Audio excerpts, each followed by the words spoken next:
नमस्कार दोस्तों, मैं शरण विश्नोई आप सभी का हार्दिक स्वागत और अभिनंदन करता हूं। देखो, हम बात कर रहे थे आपके व्याकरण शिक्षण की विधियों के बारे में चर्चा कर रहे थे और व्याकरण की शिक्षण विधियों में जो सामान्य परिचय था उसके बारे में अध्ययन कर लिया था। अब जो हम आगे बात करने वाले हैं, इसमें सबसे पहली जो आपकी विधि आती है व्याकरण शिक्षण की, उसमें मैं आगमन विधि की बात करता हूं। भाई, कौन सी विधि है? आगमन। आगमन विधि। और आगमन और निगमन विधि को आप लोगों ने अच्छी तरीके से इसको पढ़ा भी है, समझा भी है। कुछ आपको इसमें अलग हटके चीजें भी मिलने वाली दोस्तों, जो आपने आज तक नहीं पढ़ी होगी, और पढ़ी भी होगी तो उसको अच्छी तरह से समझा नहीं, जाना नहीं, अप्लाइड प्रश्न किस प्रकार से आते उसके बारे में चर्चा करने वाला हूं। कई बार प्रश्न आ जाता है, वैज्ञानिक अनुसंधान कार्यों में सर्वाधिक उपयुक्त विधि कौन सी कहलाती है, सबसे ज्यादा उपयोग में ली जाने वाली विधि कौन सी कहलाती है, इसे सामान्य अनुमान विधि किसे कहा जाता है, इसके पद चरण कितने होते हैं, सोपान कितने होते हैं, प्रकार कितने होते हैं, रूप कितने होते हैं, इस प्रकार के प्रश्न इसमें से आते हैं आपके। तो देखिएगा भाई, आगमन विधि की मैं बात करूं तो सबसे पहले आपके सामने आता है आगमन का अर्थ क्या होता है, या इसका आपसे पूछा जाता है जनक। क्या पूछे? जनक पूछ ले। तो जनक कौन है भाई? अरस्तु है। कौन है? अरस्तु। पहली बात तो ध्यान रखना। दूसरी बात मैं आपसे करूं, इसमें इसका आगमन का अर्थ, आगमन का अर्थ। तो आगमन का जो अर्थ है वो अर्थ हमारे सामने आता है कि प्रत्यक्ष उदाहरणों, प्रत्यक्ष उदाहरणों, अनुभवों, अनुभवों तथा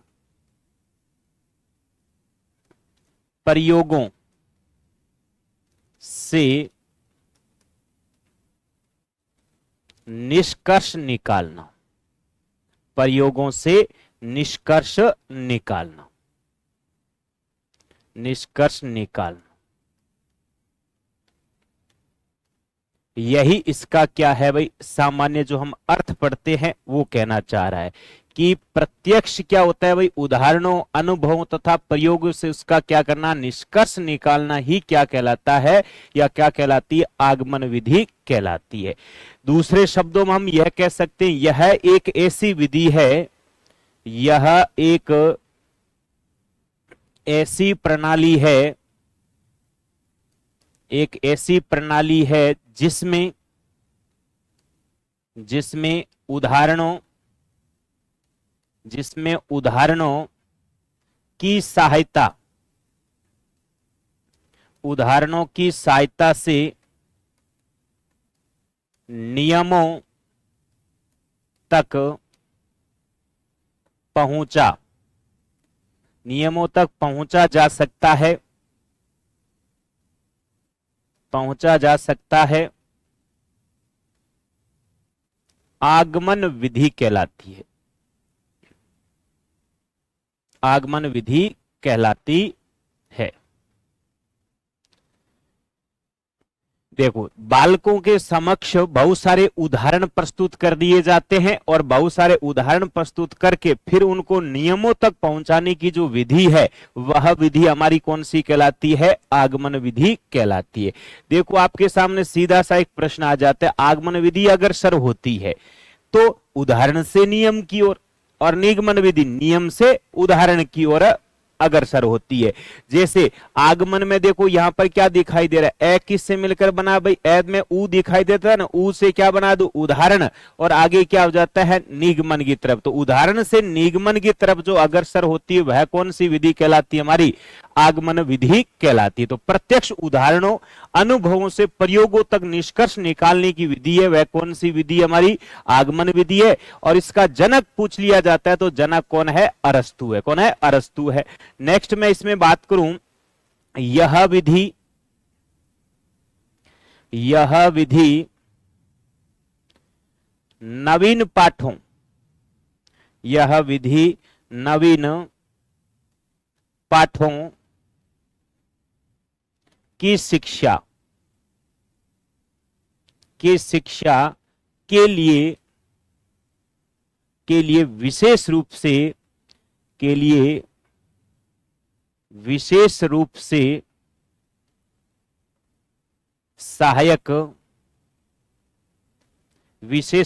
सहायक सिद्ध होती है।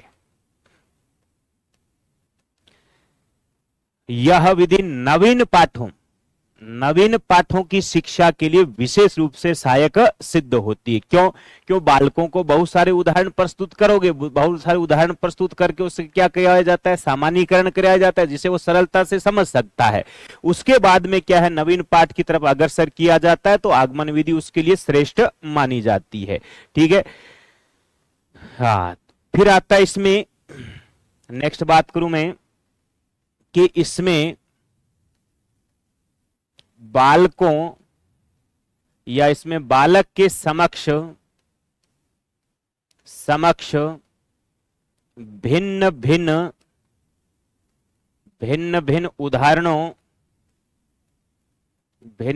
उदाहरणों को प्रस्तुत भिन्न उदाहरणों को प्रस्तुत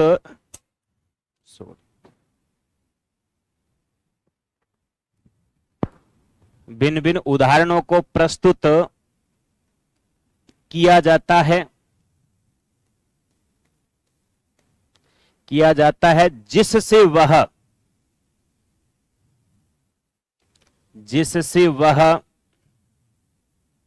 सामान्यीकरण सरलता से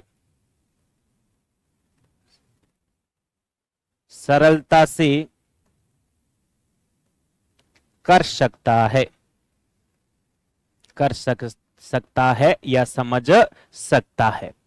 ये हमारी आगमन विधि की क्या है भाई, विशेषता है। ध्यान रखना, आसानी से क्या कर सकता है भाई, सामान्यीकरण कर सकता है। देखो, सामान्य के साथ में करण तो क्या बन जाता है, सामान्यीकरण बन जाता है। नेक्स्ट बात करूं मैं आपके इसमें, अगली प्रक्रिया में आता है जो नियम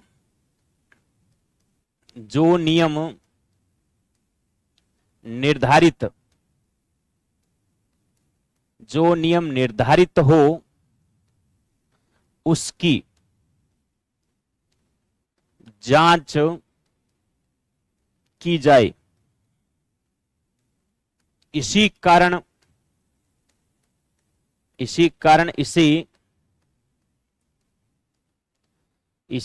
इसे सामान्य अनुमान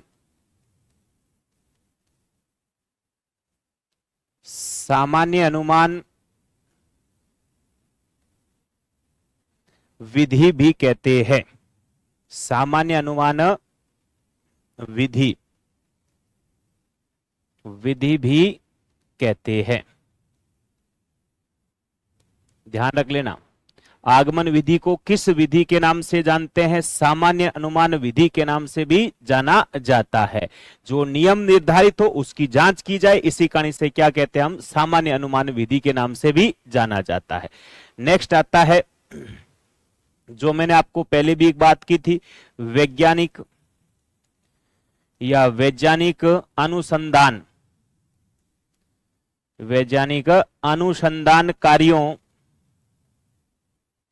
कार्यों में बहुधा यानी अत्यधिक इसी विधि का प्रयोग किया जाता है। कौन सी विधि का भाई, आगमन विधि का। एक तो इसका विशेष ध्यान रखना, इसे क्या कहते हैं भाई, सामान्य अनुमान विधि कहते हैं। कौन सी विधि कहा जाता है, सामान्य अनुमान विधि कहते हैं। क्यों कहते हैं, क्योंकि जो नियम निर्धारित होते हैं, क्या होते हैं, जो नियम निर्धारित होते हैं उनकी जांच की जाए, इसी कारण हम इसे क्या कहते हैं, सामान्य अनुमान विधि के नाम से भी जाना जाता है। और वैज्ञानिक अनुसंधान कार्यों में सर्वाधिक उपयुक्त की जाने वाली जो विधि है, वह भी विधि हमारी कौन सी कहलाती है भाई, आगमन विधि है। और इसको सरलता से क्या कहा जाता है भाई, आप सरलता से क्या करते हो, भिन्न भिन्न उदाहरण प्रस्तुत करते हो तो सामान्यीकरण सरलता से कर सकता है।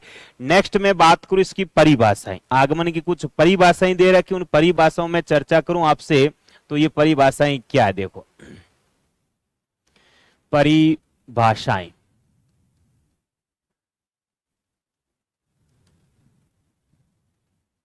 देखिएगा भाई,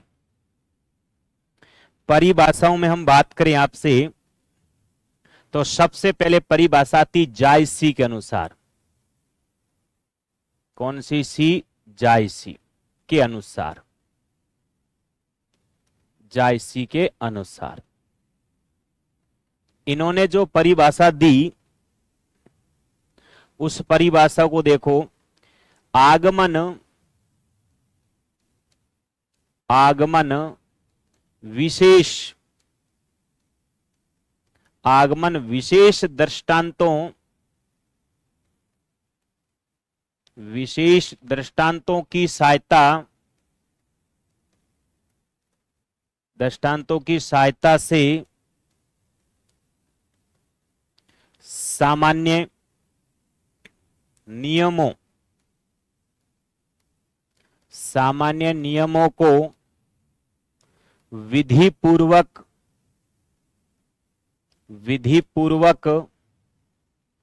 प्राप्त करने की, विधि पूर्वक प्राप्त करने की क्रिया है, क्रिया है। आगमन विशेष दृष्टांतों की सहायता से सामान्य नियमों की विधि पूर्वक प्राप्त करने की क्या है? क्रिया है। देखो जायसी, जासूस, क्या जायसी, लॉजिक लगा के रखना, जायसी जासूस, जासूस लोग होते हैं वो क्या होता है? विशेष दृष्टांतों को सहायता से सामान्य नियमों तक विधि पूर्वक पहुंच सकता है। यानी जायसी जासूस बन के सामान्य नियमों को विधि पूर्वक क्रिया करने का प्रयत्न करता है, वही क्या हमारी आगमन विधि कहलाती। कौन सी विधि? वही आगमन विधि। तो थोड़ा ध्यान रखना इसका, आगमन विधि का किसके अनुसार है? जायसी के अनुसार है। कौन सी? सी के जायसी। नेक्स्ट परिभाषा हमारे सामने आती है, वो परिभाषा यंग के अनुसार है, यंग के अनुसार है, यंग के अनुसार। अब नाम से पता चल जाएगा, यंग महोदय। कौन सा महोदय? यंग था, जवान था, तो बड़ी परिभाषा दे दी भाई। क्या था? बड़ी परिभाषा दे दी। अब बड़ी परिभाषा क्या है वो देखिएगा। इन्होंने कहा किसी विधि में, किसी विधि में बालक विभिन्न स्थूल तथ्यों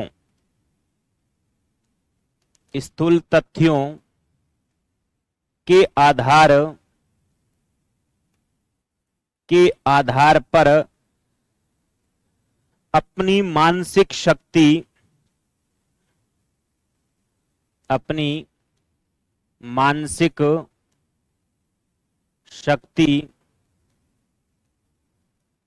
का प्रयोग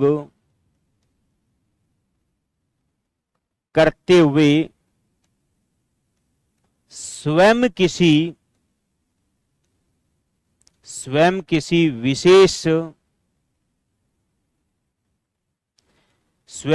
विशेष नियम या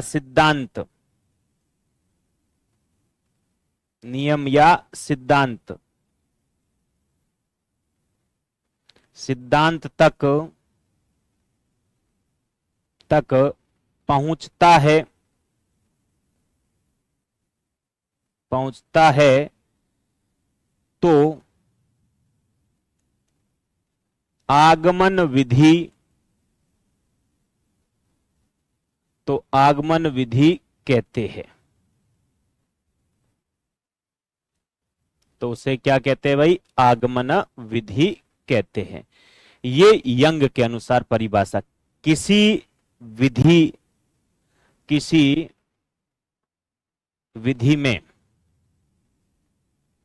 किसी विधि में, ध्यान रखना, किसी विधि में बालक विभिन्न स्थूल तथ्यों के आधार पर अपनी मानसिक शक्ति का प्रयोग करते स्वयं किसी विशेष नियम या सिद्धांत तक पहुंचता है, उसे क्या कहते हैं? आगमन।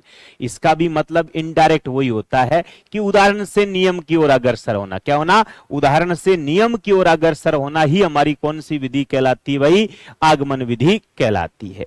नेक्स्ट परिभाषा आती इसमें लैंडन के अनुसार आती। लैंडन के अनुसार, और लैंडन जो परिभाषा दी वो कौन सी परिभाषा है? देखो, इन्होंने कहा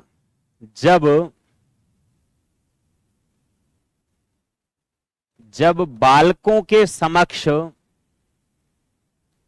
जब बालकों के समक्ष अनेक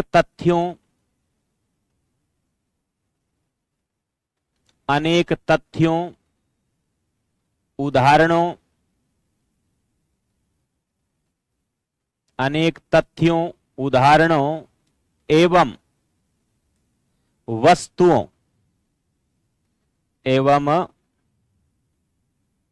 वस्तुओं को प्रस्तुत किया जाता है, तत्पश्चात बालक स्वयं ही निष्कर्ष पर पहुंचते हैं या पहुंचने का प्रयास करते हैं, पहुंचने का प्रयास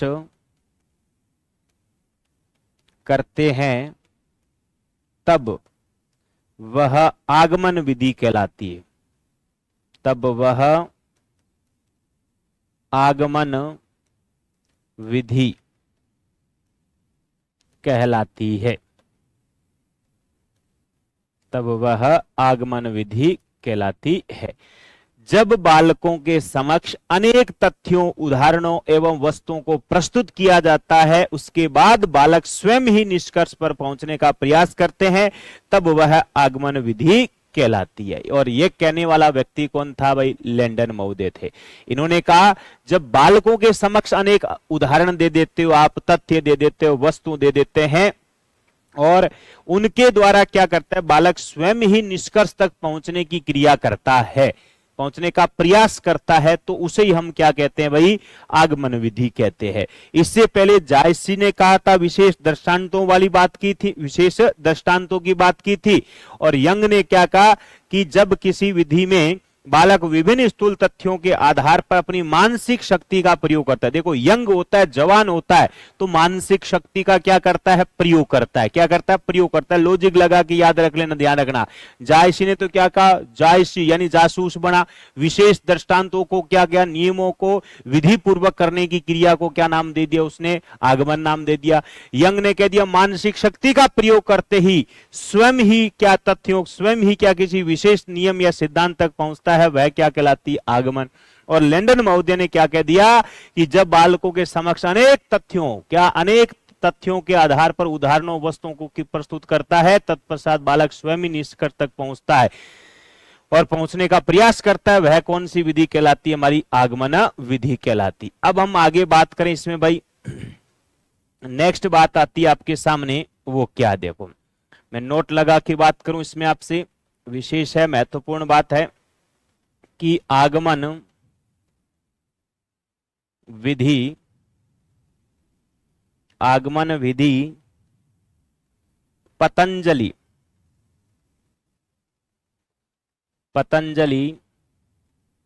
के सिद्धांतों, पतंजलि के सिद्धांतों का अनुसरण करती है, दूसरी बात ध्यान रखना,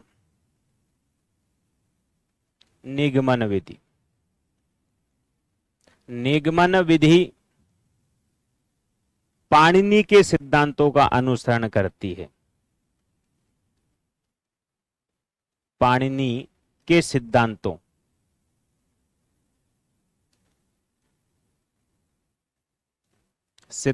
का अनुसरण करती है। इससे देखो एक बात स्पष्ट हो गई हमारी, क्या? आगमन पतंजलि के सिद्धांतों, मतलब पतंजलि ने उदाहरण प्रस्तुत किए, पाणिनि ने नियम प्रस्तुत किए, तो नियम से उदाहरण की ओर, इससे नियम से उदाहरण की ओर, ये उदाहरण से नियम की ओर अग्रसर होती है। तो इसे विशेष रूप में ध्यान रखना। ये छोटी छोटी बातें हैं, लेकिन आपको इसको अच्छी तरीके से ध्यान रखना। एक तो जायसी की परिभाषा, उसके बाद यंग की परिभाषा, उसके बाद लैंडन महोदय की परिभाषा, और फिर आपके पतंजलि के अनुसार सिद्धांत आगमन विधि करती है, और पाणिनि के सिद्धांतों का जो अनुसरण करती है वह कौन सी विधि? हमारी निगमन विधि। कौन सी है? निगमन विधि है। तो आप लोगों ने इसको अच्छी तरीके से लिख लिया होगा, नहीं लिखा तो मैं आपको अच्छी तरीके से इसमें थोड़ा समय दे दूं। शुरुआत से आप एक बार लिख लो, आगमन विधि का जनक कौन है, उसके बाद में इसका स्क्रीनशॉट भी ले सकते हो आप। आगमन का अर्थ क्या होता है? प्रत्यक्ष उदाहरणों, अनुभव तथा प्रयोगों से निष्कर्ष तक पहुंचना होता है। यह एक ऐसी प्रणाली है जिसमें उदाहरणों की सहायता से नियमों तक पहुंचा जा सकता है। और यह विधि नवीन पाठों के लिए क्या होती है? विशेष रूप से भाई सहायक सिद्ध होती है। क्या होती है? विशेष रूप से सहायक सिद्ध होती है। फिर हमने परिभाषाओं में से इसमें सामान्यीकरण का ध्यान रखना, सामान्य अनुमान विधि भी कहते हैं, वैज्ञानिक अनुसंधान कार्यों में इसका प्रयोग बहुत होता है। और जायसी के अनुसार है, यंग के अनुसार है, नेक्स्ट आपने लैंडन के अनुसार पढ़ी, पतंजलि और पाणिनि की बात भी इसमें पढ़ी। अब हम बात करें आगमन विधि में शिक्षण सूत्रों की बात करते। आगमन विधि के शिक्षण सूत्र, आगमन विधि के शिक्षण सूत्र,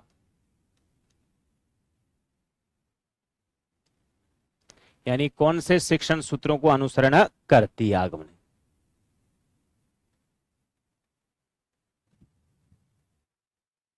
देखिएगा भाई इसमें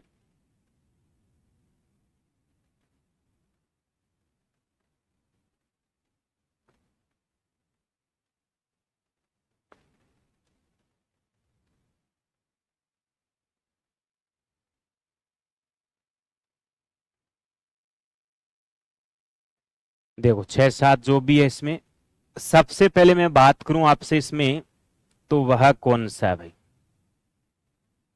वो है आपका विशिष्ट से सामान्य की ओर। विशिष्ट से सामान्य, विशिष्ट से सामान्य की ओर। विशिष्ट उदाहरण होते हैं तो लिख दो उदाहरण से नियम की ओर। उदाहरण से नियम। सामान्य क्या होते हैं भाई? सामान्य होते हैं हमारे नियम। विशिष्ट से सामान्य की ओर, उदाहरण से नियम की ओर, नियम की ओर। फिर आता है स्थूल से सूक्ष्म की ओर। स्थूल से सूक्ष्म की ओर, स्थूल से सूक्ष्म की ओर। उसके बाद में आता है विश्लेषण। विश्लेषण से संश्लेषण की ओर।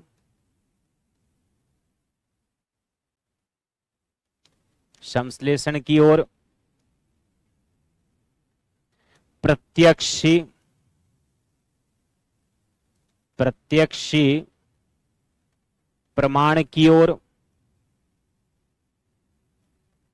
प्रत्यक्ष प्रमाण की ओर। सरल से कठिन की ओर। सरल से कठिन की ओर। और मूर्त से अमूर्त की ओर,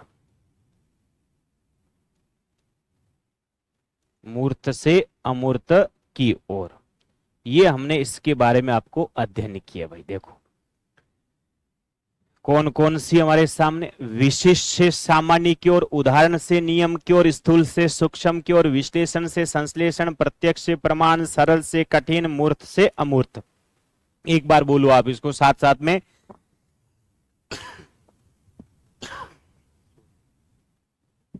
विशिष्ट से सामान्य की ओर, उदाहरण से नियम की ओर, विशिष्ट से सामान्य, उदाहरण से नियम, स्थूल से सूक्ष्म, विश्लेषण से संश्लेषण, प्रत्यक्ष से प्रमाण, सरल से कठिन, मूर्त से अमूर्त की ओर अग्रसर होती है। वह कौन सी विधि है? आगमन विधि। आपसे प्रश्न पूछ लेता है, ध्यान रख लेना। निम्नलिखित में से आगमन विधि के शिक्षण सूत्र कौन से है या कौन सा नहीं है, या संगत है या असंगत है? वो क्या कर देगा? संश्लेषण से विश्लेषण कर देगा, सूक्ष्म से स्थूल कर देगा, नियम से उदाहरण कर देगा। इसका जो अपोजिट है वो निगमन विधि में आएगा। किसमें आएगा? निगमन विधि आएगा। आगमन विधि में हमें यही ध्यान रखना है। अब मैं इसमें आगे बात करूं आपसे, तो अगली बात आपके सामने एक आती है, वो क्या है देखिएगा। ये प्रश्न आपके आगमन के रूप, आगमन के रूप, या हम कह सकते हैं प्रकार। तो आगमन के रूप या जो प्रकार की बात करें तो इसमें कितने रूप या प्रकार बताए गए हैं? दो बताए गए हैं। कितने रूप या प्रकार बताए गए हैं? दो बताए गए हैं। वो दो कौन कौन से?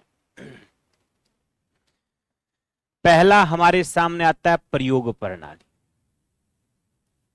प्रयोग प्रणाली। और दूसरी आती जिसका नाम है सहयोग प्रणाली। सहयोग प्रणाली। प्रयोग प्रणाली और सहयोग प्रणाली, ये प्रणालियां होती इसमें, दो प्रणाली।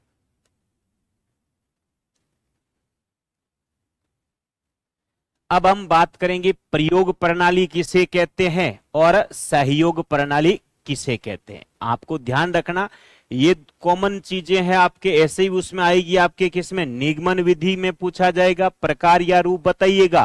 फिर हम आगे पढ़ेंगे, इसके सोपान भी पढ़ेंगे, चरण पद जिसको हम कहते हैं, वही आपके किसमें आने वाले? निगमन विधि में आने वाले। किसमें? निगमन विधि में आने वाले। ठीक है, तो एक बार आप इसको ले लीजिएगा भाई, अच्छी तरीके से पढ़ो किस प्रकार से इसका सही उत्तर आएगा या क्या, इस प्रकार आप ध्यान से देखिएगा भाई, इसको जानो अच्छी तरीके से। सिंपल से सिंपल प्रश्न आ जाता है, आगमन विधि के प्रकार बताइएगा, निगमन विधि के प्रकार या रूप बताइएगा, सोपान तो आए हुए हैं कई बार, इनका सही क्रम क्या होता है, व्यवस्थित क्रम क्या होता है, वो भी आपसे प्रश्न पूछा जाएगा। तो सबसे पहले मैं बात करूं इसमें आपके प्रयोग प्रणाली की। भाई किसकी बात करूं? प्रयोग प्रणाली। प्रयोग प्रणाली।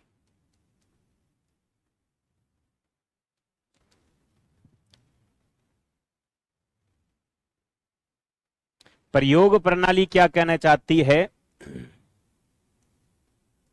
जब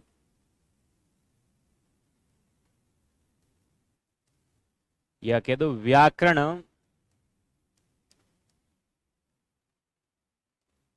पढ़ाते समय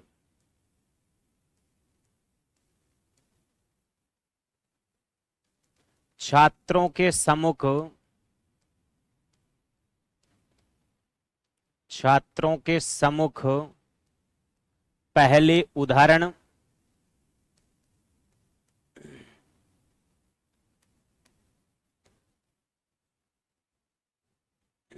पहले उदाहरण रखे जाते हैं,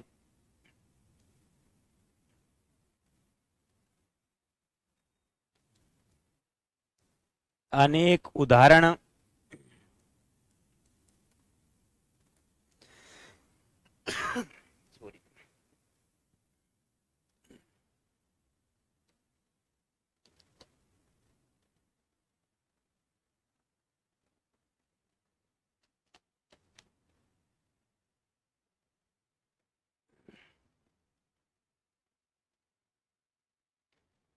व्याकरण पढ़ाते समय छात्रों के सम्मुख पहले उदाहरण रखे जाते हैं, अनेक उदाहरणों में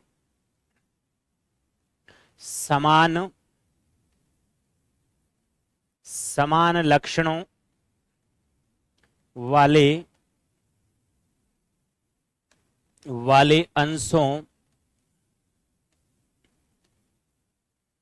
अंशों के कार्य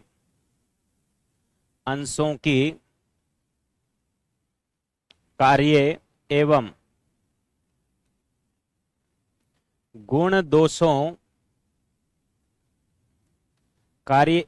गुण छात्रों से कहलवाए जाते हैं। अंत में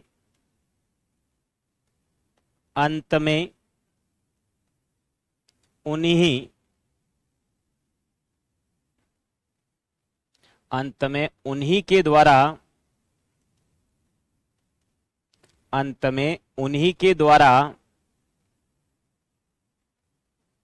के द्वारा कही गई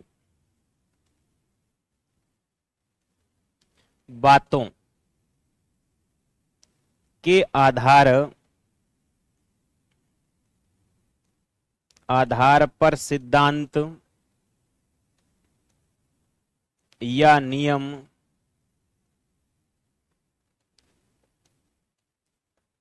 निकलवाए जाते हैं और फिर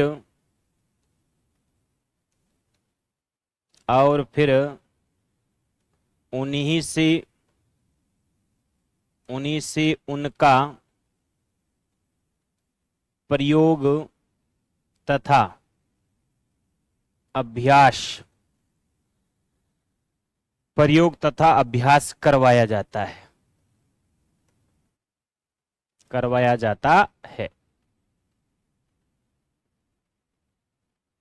ये प्रयोग प्रणाली। व्याकरण पढ़ाते समय छात्रों के सम्मुख पहले अनेक उदाहरण रखे जाते, बहुत सारे उदाहरण रखे जाते। उसमें क्या होता है, समान अंशों को देखा जाता है और लक्षणों को देखा जाता है। कार्य गुण छात्रों से कहलवाए जाते, छात्र ही इसमें कहता है, ध्यान रखना, क्या करता है, छात्र ही कहता है। और उन्हीं के आधार पर कही गई जो बातें होती है, उन्हीं के आधार पर सिद्धांत या आपके नियम होते हैं, वो निकलवाए जाते हैं।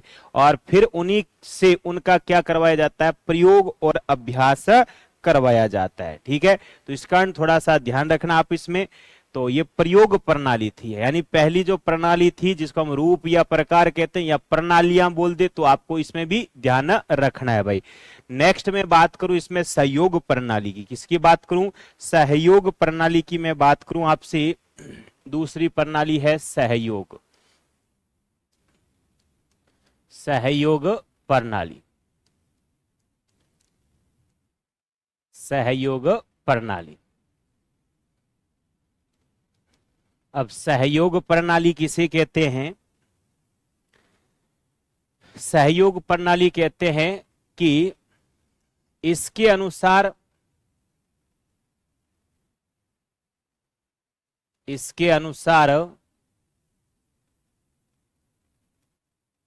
व्याकरण की शिक्षा, इसके अनुसार व्याकरण की शिक्षा अलग से, व्याकरण की शिक्षा अलग से देने की आवश्यकता, अलग से व्याकरण की शिक्षा देने की आवश्यकता नहीं है, बल्कि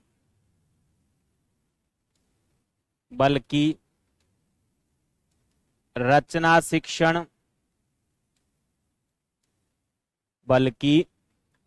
शिक्षण एवं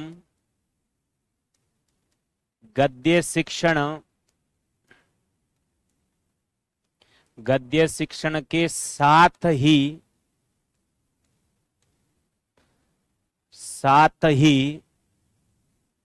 यथा प्रसंग होती चलती है। इसमें व्याकरण की शिक्षा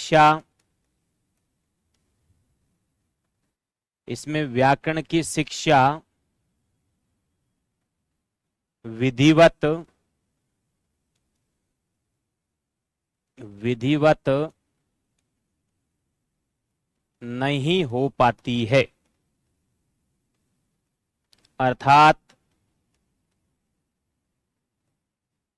व्याकरण का बिखरा हुआ ज्ञान प्राप्त होता है।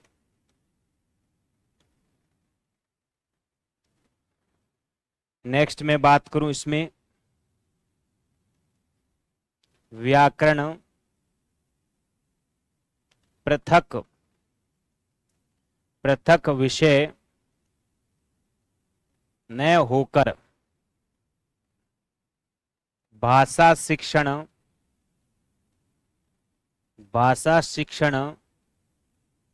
के ही संदर्भ में ही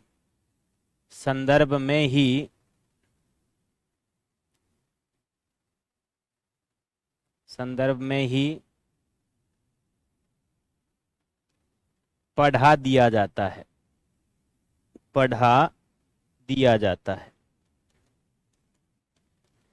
जैसे मान लो मैं बात करूं यहां पर रचना शिक्षण और गद्य शिक्षण पढ़ा रहे और बीच में कोई व्याकरण का बिंदु आ जाता है, उसको वहीं समझा दिया जाता है, तो वह हमारी कौन सी हो जाती है भाई, सहयोग प्रणाली। कौन सी सहयोग मतलब साथ साथ में आपको, जैसे आप कोई पाठ पढ़ रहे हो उसके बीच में बिंदु आ गया, जैसे लंबोदर शब्द आ गया तो लंबोदर का आपने संधि विच्छेद कर दिया, क्या किया भाई, लंबा धन उदर कर दिया।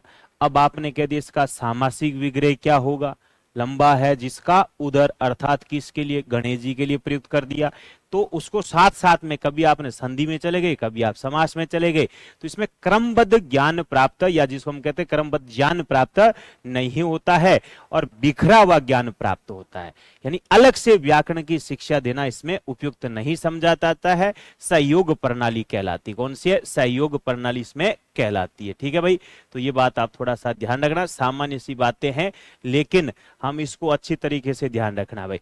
तो दो प्रणालियां थी, एक तो हमारी कौन सी प्रणाली थी, प्रयोग प्रणाली। व्याकरण पढ़ाते समय छात्रों के सम्मुख पहले उदाहरण रखे जाते हैं, अनेक उदाहरणों के समक्ष समान लक्षणों वाले अंशों को कार्य एवं गुण छात्रों के कहलवाए जाते हैं।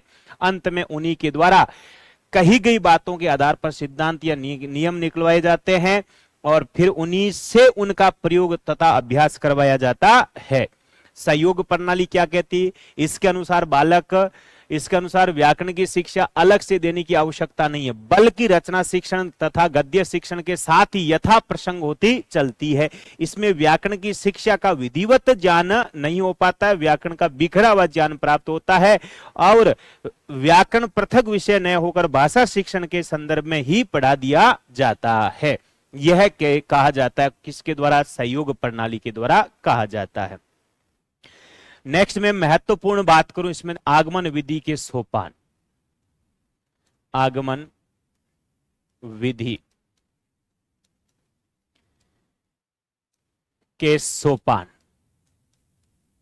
तो आगमन विधि के सोपान आ जाए, चरण आ जाए, पद आ जाए, स्टेप आ जाए तो कितने बताओगे भाई, 4 बताने। कितने होते हैं, 4 इसके आगमन विधि की क्या भाई, चरण पद सोपान की बात करें तो वो है, देखो सबसे पहले आपके सामने क्या क्या है,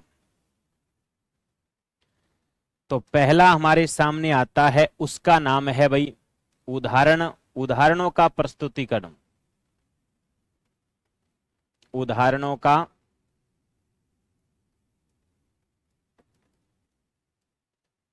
प्रस्तुतिकरण। दूसरी बात आती है निरीक्षण एवं विश्लेषण, और तीसरा जो आता है वो है नियमीकरण या सामान्यीकरण, और चौथा आता है परीक्षण या जिसको हम कह सकते हैं सत्यापन। क्या कहते हैं? सत्यापन कहते हैं। तो ये आगमन विधि के सोपान है। सबसे पहले छात्रों के समक्ष बहुत सारे उदाहरण प्रस्तुत किए, उनका वो क्या करेगा? निरीक्षण करेगा, फिर नियमों पर अप्लाई करेगा, फिर उसका परीक्षण करता है, फिर लास्ट में आपका रिजल्ट क्या निकलता है वो इस पर आधारित रहता है कि उदाहरण कैसे दिए, उनमें निरीक्षण करेगा, सामान्यीकरण जो आप कहते हो जिसके, ठीक है, सरलता से उसका सामान्य अनुमान लगा लेता है, फिर उसमें नियम प्रतिपादित करता है कि कौन सा नियम लगने वाला है, और फिर उसमें क्या करता है? परीक्षण करता है। तो वही हमारी आगमन विधि कहलाती है। अब आती है आगमन विधि की विशेषताएं की बात करूं मैं। आगमन की विशेषताएं, आगमन विधि की विशेषताएं। तो आगमन विधि की विशेषताएं क्या है? आप नोट्स बना लेना, साथ साथ में रिवीजन कर लेना। मैं फिर कह रहा हूं, ध्यान रखना, इसको लिखो, लिखने के बाद में शॉर्ट नोट्स बनाओ, यानी जो आपके होता है ना कि कम पेजों के अंतर्गत जो चीजें आपको सामान्य, कुछ चीजें तो हमेशा याद रहती है, आपको उन चीजों को निकाल दो, और बाकी जो आपको बार बार पढ़ने वाली चीजें उनका छोटा संक्षिप्त नोट्स बना लो। पेपर से पहले पढ़ते हो ना, जाते आते टाइम जब है, तो उसको बार बार पलटने की कोशिश करते हो, तो ऐसे होना चाहिए आपका। तो आगमन विधि की मैं बात करूं, इसमें क्या भाई विशेषताओं की बात करूं, तो सबसे पहली क्या विशेषता है भाई इसमें? देखो, यह मनोवैज्ञानिक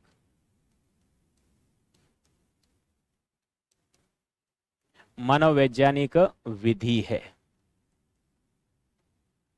मनोवैज्ञानिक विधि है, पहली बात है। इसमें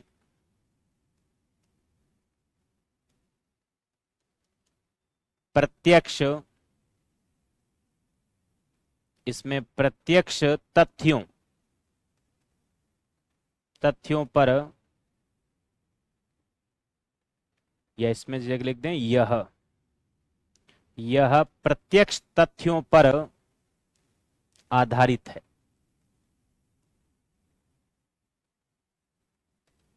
प्रत्यक्ष उदाहरण प्रस्तुत किए जाते हैं। नेक्स्ट आते हैं छोटी कक्षाओं हेतु यह सर्वाधिक उपयुक्त है, छोटी कक्षाओं के लिए सर्वाधिक उपयुक्त है। नेक्स्ट आती है इस विधि के उपयोग से बालकों में उच्च स्तरीय मानसिकता का विकास होता है। अब ये क्यों होता है? क्योंकि ये अनुसंधान का मार्ग अपनाती। किसका भाई? अनुसंधान का मार्ग अपनाती। ये बात ध्यान रखना विशेष रूप में। बालक को करके सीखने की आदत डालती है। बालक करेगा, सीखेगा, फिर नियमों की ओर अग्रसर करता है, स्वयं इसमें माथापच्ची करता है। ठीक है, फिर बात आती है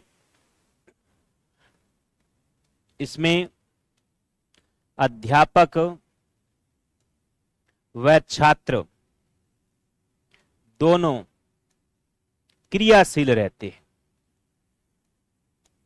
क्रियाशील होते हैं या रहते हैं। ये बात है। अध्यापक भी क्या रहता है? साथ साथ में क्रियाशील रहेगा। छात्रों की गलतियों का जो मार्गदर्शक का काम करता है ना, तो क्रियाशील तो वही रहेगा, साथ साथ में ध्यान रखना। और करके सीखने का काम कौन कर रहा है? छात्र स्वयं कर रहा है। क्या है? छात्र स्वयं करता है। और मनोवैज्ञानिक जो हमने बात की थी शिक्षण सूत्रों पर आधारित है, इसी कारण इसको हम क्या कहते हैं, मनोवैज्ञानिक विधि कहते हैं। छात्र इसमें सक्रिय रहता है, इसी कारण इसको हम किस नाम से जानते हैं, मनोवैज्ञानिक विधि के नाम से भी संबोधित किया जाता है। ये तो अभी तक आपको मैंने सामान्य चीजें बताई, कौन सी है कि यह कौन सी विधि है भाई, मनोवैज्ञानिक विधि है। कौन सी विधि है, मनोवैज्ञानिक विधि है, और प्रत्यक्ष तथ्यों पर आधारित है। किस पर है, प्रत्यक्ष तथ्यों पर आधारित है। फिर बात करें हम इसमें आगे, छोटी कक्षाओं के लिए सर्वाधिक उपयुक्त है, बड़ी कक्षाओं के लिए कौन सी हो जाएगी, निगमन विधि है। यथासंभव कौन सी विधि अपनाई जानी चाहिए, हमेशा ध्यान रखना, यानी बच्चों को ज्यादा प्रयोग की दृष्टि से या अच्छा की दृष्टि, तो वहां पर आगमन विधि होती है। कौन सी है, आगमन विधि होती है। और इसमें बालकों को उच्च स्तरीय मानसिकता का विकास होता है। कैसे करके सीखता ना, तो बालक हमेशा उसमें तत्परता रहता है कि कब इसका रिजल्ट आएगा, कब इसका उत्तर आने वाला है, कैसा उत्तर आने वाला है, उत्सुकता बनी रहती छात्र, हमेशा ध्यान रखना। और इसमें अध्यापक व छात्र दोनों क्या रहते हैं, सक्रिय रहता है। नेक्स्ट बात करूं अगली, इसमें भाई देखो, नवीन ज्ञान, नवीन ज्ञान प्राप्त करने हेतु उत्सुकता बनी रहती है। यानी खुद कार्य करेगा ना, तो उत्तर कैसा आएगा उसके लिए जांचता है, उत्तर मेरा सही आएगा, गलत आएगा, कैसा आएगा, तो उस पे हमेशा क्या रहता है कि जल्दी से जल्दी मैं शिक्षक से चेक करवाऊं। यह अनुसंधान का मार्ग अपनाती है, यह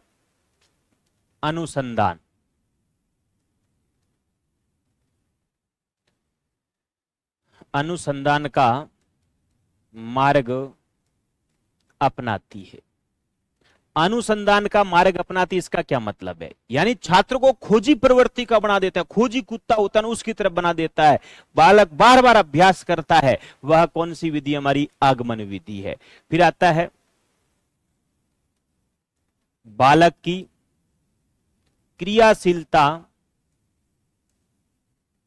क्रियाशीलता के कारण उसकी अध्ययन में रुचि बनी रहती है। अध्ययन में उसमें क्या बनी रहती है भाई, रुचि बनी रहती है। इस विधि द्वारा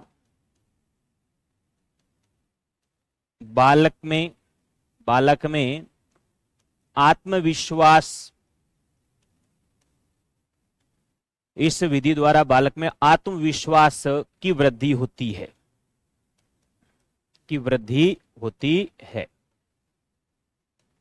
आत्मविश्वास की वृद्धि होती है।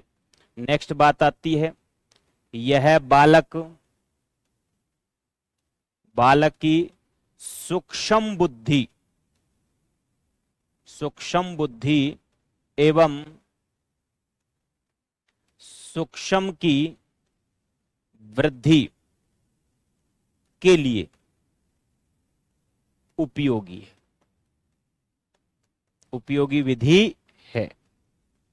देखो, बालक की सूक्ष्म बुद्धि, सबसे छोटी छोटी चीज को इसमें क्या किया जाता है, अध्ययन किया जाता है, और उसमें सूक्ष्म चीजों को जोड़कर वृद्धि कर दी जाती है। बालक यानी मानसिक शक्तियों का परिपूर्ण निपुण बनाने की कोशिश की जाती है, परिपक्व बनाने का कोशिश की जाती है इसमें। फिर आता है व्याकरण शिक्षण हेतु उपयुक्त विधि। व्याकरण शिक्षण हेतु क्या है, उपयुक्त विधि है। वह कौन सी विधि, हमारी आगमन विधि है। तो नवीन ज्ञान प्राप्त करने हेतु उत्सुकता बनी रहती छात्रों में, यह अनुसंधान का मार्ग अपनाती, बालक में क्रियाशीलता के कारण अध्ययन में रुचि बनी रहती है, और इस विधि द्वारा बालक में आत्मविश्वास की वृद्धि होती है। यह बालक की सूक्ष्म बुद्धि एवं सूक्ष्म वृद्धि के लिए भी उपयोगी है। व्याकरण शिक्षण हेतु भी क्या होती है भाई, उपयुक्त विधि मानी जाती है। ठीक है मित्रों।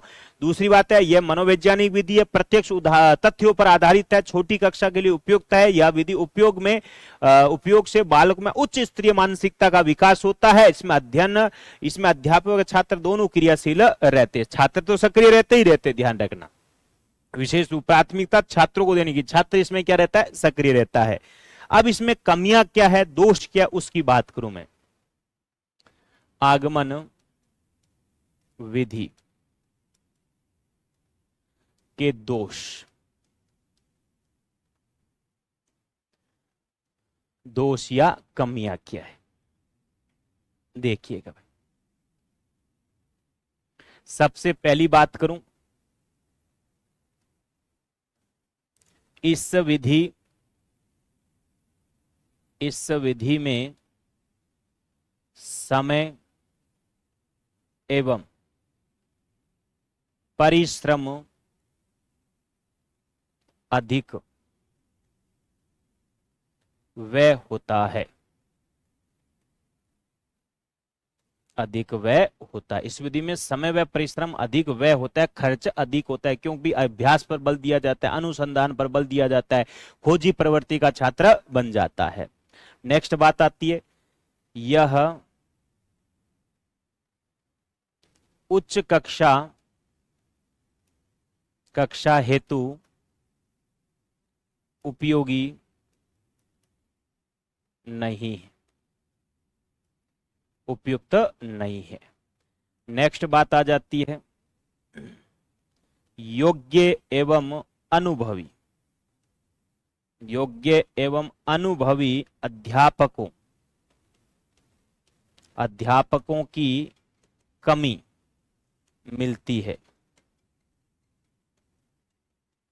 मिलती है, ये विशेष रूप में ध्यान रखना भाई इसमें। नेक्स्ट बात आती इसमें भाई, अध्ययन की गति अत्यंत धीमी होती है। अध्ययन की गति क्या होती है, अत्यंत धीमी होती है। और पाठ्यक्रम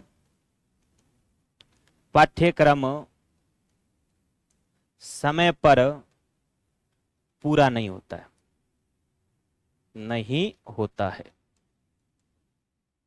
यानी छात्र को हर चीज बताई जाती है, एक एक चीज करने को मौका दिया जाता है, इसी कारण पाठ्यक्रम समय पर पूरा नहीं होता। और अध्ययन की गति क्या होती है, अत्यंत धीमी होती है।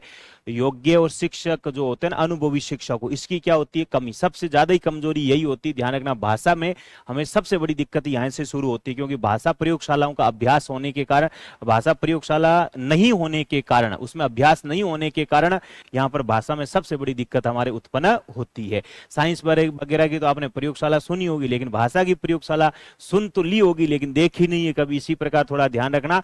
तो योग्य एवं अनुभवी अध्यापकों की कमी मिलती है। उच्च कक्षा हेतु क्या होती है, उपयोगी नहीं है। और इस विधि के में समय व परिश्रम अधिक लगता है। रिवाइज करवा देता हूं मैं आपको इसमें एक बार। यह मनोवैज्ञानिक विधि है, प्रत्यक्ष तथ्यों पर आधारित है, छोटी कक्षा के लिए उपयुक्त है। इस विधि में बालक उच्च स्तरीय मानसिकता का विकास होता है, छात्र क्रियाशील रहता है, और साथ में आ जाता है नवीन ज्ञान प्राप्त करने उत्सुकता बनी रहती है, अनुसंधान का मार्ग अपनाती है, क्रियाशीलता करना उसमें रुचि बनी रहती है अध्ययन में। और इस विधि द्वारा बालक आत्मविश्वास की वृद्धि होती है, सूक्ष्म बुद्धि और सूक्ष्म की वृद्धि के लिए उपयोगी विधि होती है, व्याकरण की शिक्षा के लिए उपयुक्त विधि होती है। इससे पहले हमने इसके आगमन विधि के सोपान पढ़े, चरण पढ़े, उदाहरणों का प्रस्तुतिकरण करना है, और निरीक्षण एवं विश्लेषण करना है, नियमीकरण, सामान्यीकरण, और उसमें परीक्षण या जिसको हम सत्यापन के नाम से भी कह सकते हैं। पहले उससे बाद में सहयोग प्रणाली, प्रयोग प्रणाली की बात की थी। सहयोग प्रणाली कह रहे हैं साथ साथ में इसका व्याकरण शिक्षण देनी चाहिए, अलग से पृथक विषय मानकर नहीं देनी चाहिए। और ये इसमें कह रहे हैं व्याकरण पढ़ाते समय समूह बहुत सारे उदाहरण प्रस्तुत करो, उस छात्रों से ही कहलवाओ, यानी ये अभ्यास पर बल देने का काम करती है। और इसमें आपके शिक्षण सूत्र कौन से भाई, विशेष से सामान्य, उदाहरण से नियम, स्थूल से सूक्ष्म, विश्लेषण संश्लेषण, प्रत्यक्ष से प्रमाण, सरल से कठिन, मूर्त से अमूर्त। आगमन के रूप या प्रकार पूछा जाता है तो प्रयोग प्रणाली और सहयोग प्रणाली दो होते हैं। और लैंडन महोदय के अनुसार परिभाषा दे रखी थी, पतंजलि है है, पाणिनि है, और उससे पहले आपने जायसी की परिभाषा पढ़ी, यंग की परिभाषा पढ़ ली, और उससे पहले आपने देखो इसमें जो भी बात है सामान्य अनुमान किसे कहते हैं, सामान्यीकरण किसे कहते हैं, ये चीजें आपने इसके अंदर पढ़ ली भाई। और जनक कौन है, इसका सामान्य अर्थ क्या है, ये हमारी आगमन विधि है। उसके बाद हम निगमन विधि पढ़ेंगे, अगली कौन सी, निगमन विधि, ध्यान रखना। फिर इन दोनों का तुलनात्मक अध्ययन करेंगे, निचोड़ निकल जाएगा एक सामने आपके कि निगमन और आगमन में अंतर क्या होता है। लास्ट में तुलनात्मक अध्ययन करूंगा दोनों के बीच में, तो आपके सामने स्पष्टता आ जाएगी। ठीक है मित्रों, इस अंक में बस इतना ही। सभी को नमस्कार, धन्यवाद, राम राम शाह, राधे राधे।